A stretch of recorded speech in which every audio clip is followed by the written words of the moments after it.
Hello and welcome to another video, this time on Uzbekistan. Yes, the Central Asian country of Uzbekistan.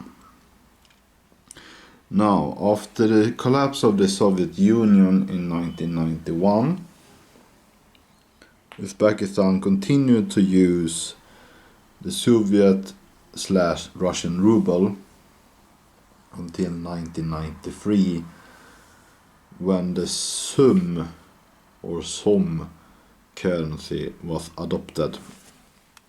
Now, this first iteration of the Soʻm was banknotes only and lasted around a year from 1993 until 1994, when it was replaced by the second Soʻm, which you see here on this glass table, sitting in the nice weather on my balcony. So that's also a new setting. It's really hot in here. I have glass windows. So the second Soʻm replaced the first one 10,000 to 1. No, forgive me. 1,000 to 1 was it. Meaning that the lowest denomination here that I have is a 100 Soʻm banknote, which by the way was the largest denomination of the first issue of the second Soʻm back in 1994. So this one would equal 100,000 old first issue Soʻms. And you can understand that making it the largest banknote. That's a lot. Written in Cyrillic, we have the coat of arms of Uzbekistan with the Islamic crescent.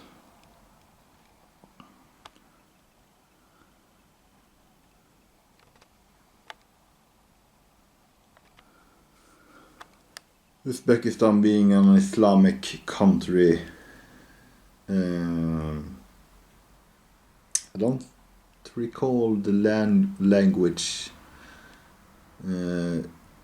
Uzbek. I don't know on the top of my hand if it's a Turkic language or not. Maybe not. Regardless, it's written in Cyrillic, as you can see. Or at least it used to be at this time. They've changed it these days, as we shall see with the newer banknotes. Maybe that's why they issued a new series, by the way, to change away from Cyrillic, because these older banknotes are written in Cyrillic, as you can see.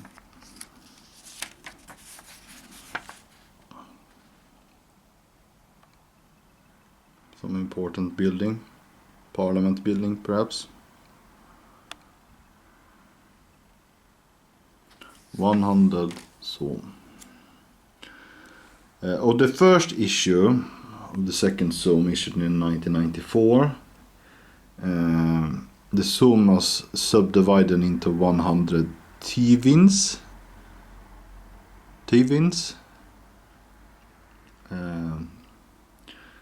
But those quickly grew irrelevant.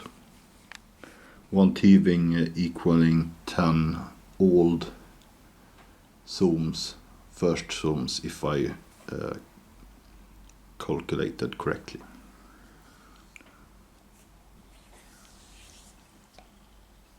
But moving on, my point there was that there were 1 up till 50 tivin coins, with one Soʻm being a banknote.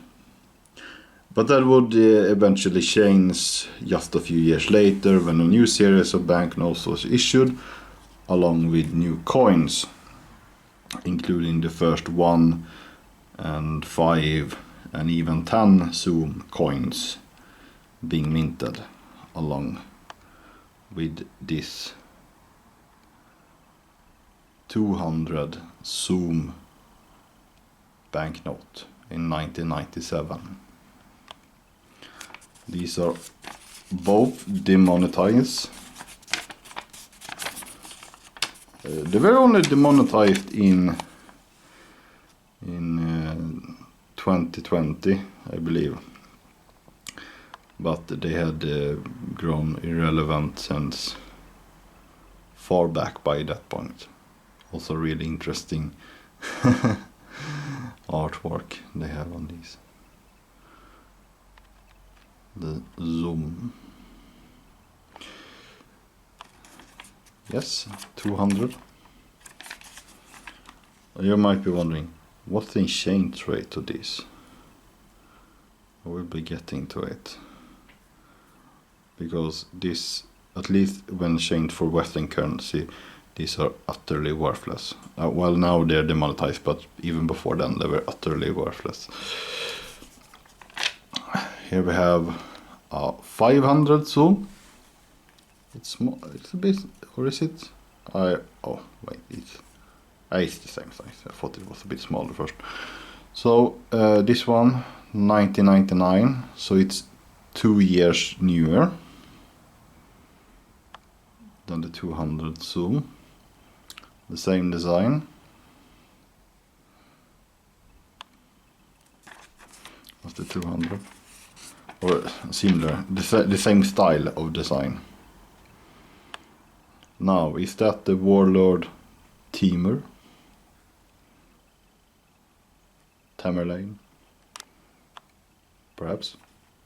Very likely. He came from modern day Uzbekistan. Or what is modern day Uzbekistan? So, that's the 500. And then in 2001, I believe, we moved ahead to, indeed, to the 1000 Soʻm banknote, still written in Cyrillic. Now let's go for the exchange rate. What is the exchange rate for 1000 Soʻm? And this is still valid, by the way, I think. 1000 banknote is the smallest denomination still valid, if I recall. And is no, I don't remember on the top of my head. Is this a coin nowadays? I shall add that in text if this is a coin nowadays. I think it's a commemorative coin, but I don't know if it's a standard circulating coin. But the exchange rate of 1000 Soʻm is in Swedish kronor. It's 75 öre, 0.75 krona, or translated into euros, let's divide that by 10 for ease. It's 7.5 cents. Yeah. So it's less than 1/10,000th of €1, if I got that correct. So it's not much money at all. And even the largest banknotes is not worth much.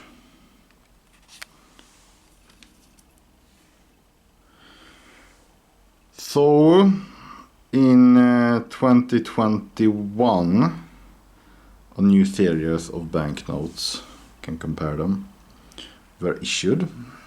Among them, the 2000 Soʻm banknote. And here you can see that they have switched over to using the Latin alphabet.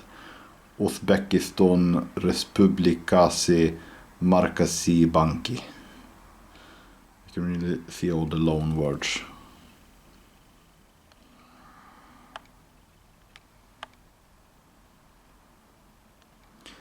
Yeah, so maybe it was issued due to the change to the Latin alphabet. And that was the primary reason.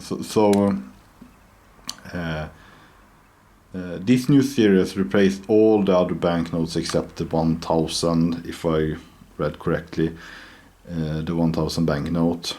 So 2000 and above new banknotes were issued. The old series from before 2021 had up to 100,000 Soʻm banknotes. And the new series that would here be issued has all the way up to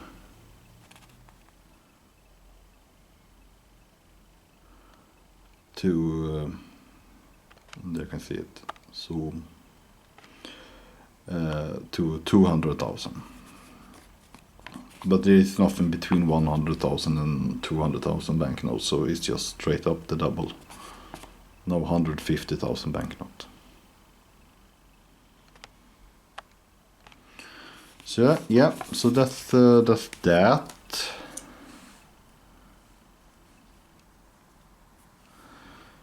We have the 5,000. We can bring them next to each other so we can compare them more easily. Or wait, this is the this is actually the old series of 5,000. I forgot that I had that. So one final old series banknote. And this is from 2001 perhaps? No, 2013. Okay. Yeah, so it's one of the final of the later ones of the old series. 5,000 banknotes in the same style as the previous ones. With a large parliament building, perhaps. Oli Mailis, perhaps. 5,000 Soʻm. Wait, do we have...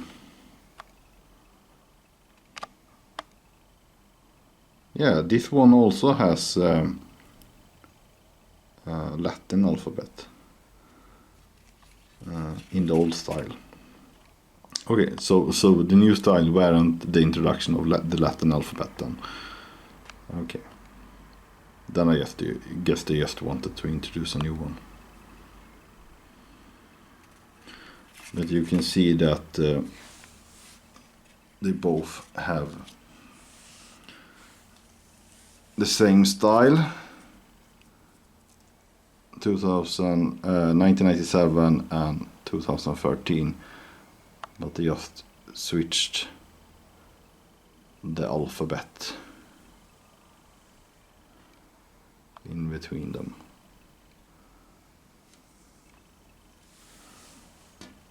But then we can make a comparison with the old and the new 5,000 banknote. It's a bit smaller.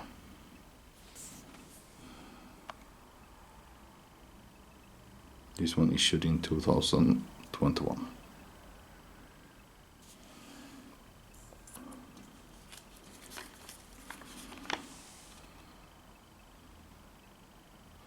With some pottery on it.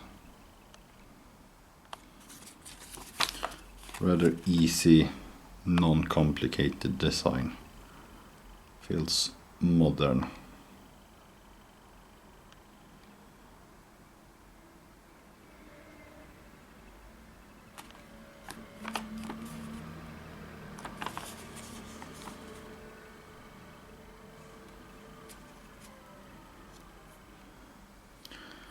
And yeah, the final banknote that I haven't shown then is thus the 20,000 Soʻm banknote.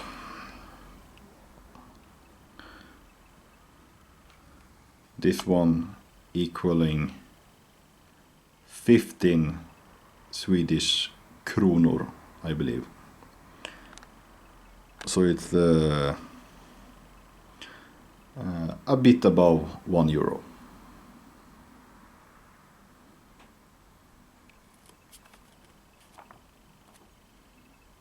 Also with more pottery. Seems like a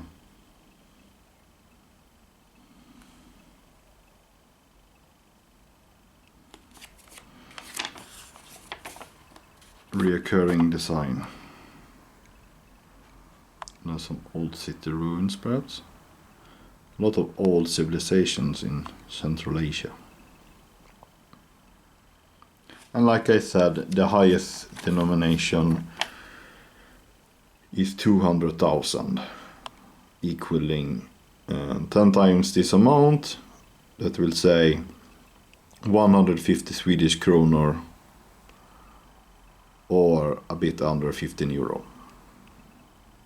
So exchange for Western currencies is not much, but I also guess the wages and living costs in Uzbekistan is also a lot lower than in the West, so it's probably more than enough over there, but it won't get you much over here. And with that and these floating banknotes and their mysterious shadow, I will thank you for having watched this video, and we'll see you in the next one.